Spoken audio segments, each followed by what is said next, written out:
Hello everyone. So this is the tutorial on how to complete the resources and materials list for your personalized learning project.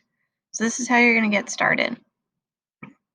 So over in the first left-hand column, you're going to click the drop-down arrow right here. You're going to select the resource type that you want to include in your list. So let's say that you've been looking on Amazon or you've been looking on Staples or wherever, and you found something that needs to be purchased. So you'll select type 1, item to be purchased. Then you'll go over to the status of resource type. This you won't need to worry about until you have the item in hand or what have you, but anywho's. So once you have the item listed or you know what you need, you're going to click awaiting purchase of item by teacher.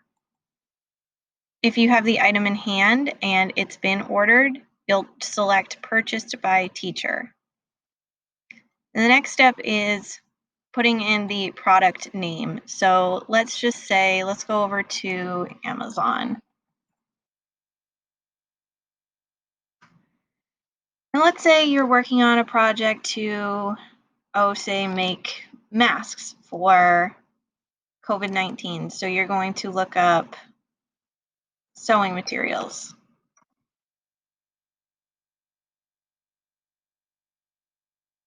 Okay. So let's say that, oh, look, maybe you want all of this craft fabric. All right, so that looks pretty good. They're 8 by 8. Seems like pretty decent sizes. Okay, so now you have the item name. So you'll copy the item name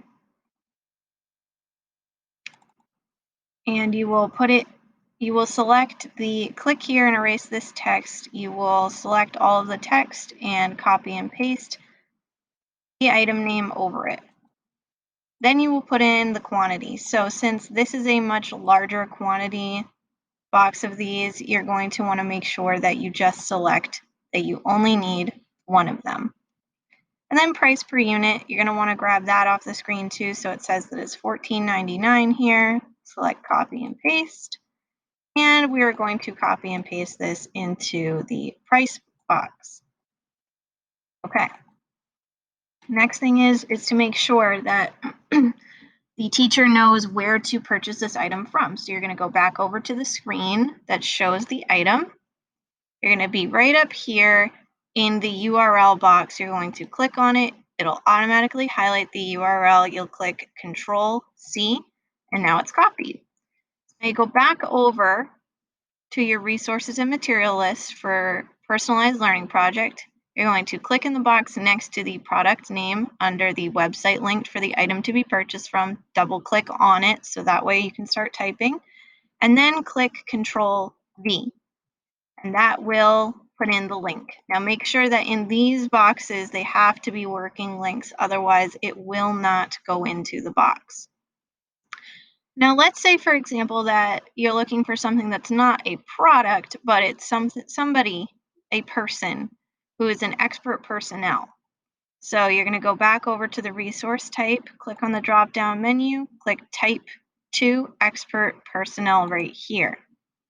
Then you're going to go over to the expert personnel column, and let's think about who the person's name is. So for the sake of examples here, we'll type in John Doe.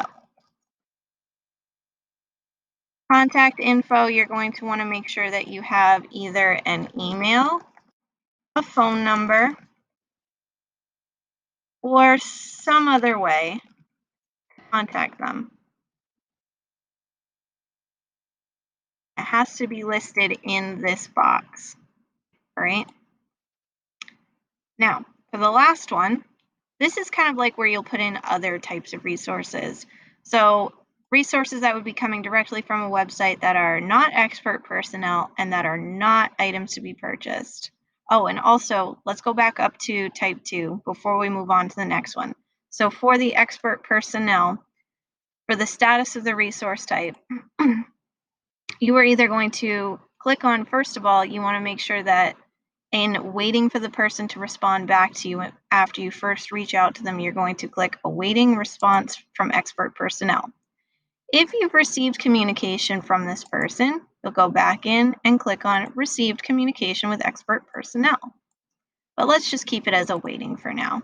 And the same thing too with awaiting purchase of item by teacher.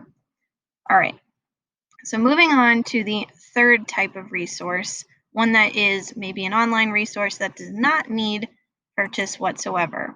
So in the resource type column, in those boxes, you'll click type 3, internet resource, no purchase needed. And status of that resource type, you will have listed online resource and confirmed with teacher so that I know that it is something that you are looking to use and that it is a valid resource. So you'll click on that for the status. And then skipping over resource type 1 info and resource type 2 info, you'll go all the way down to resource type 3 info. This is where you will type in information on, let's say that you want to type in website name, or maybe an article or instructional materials. Maybe they can be printed.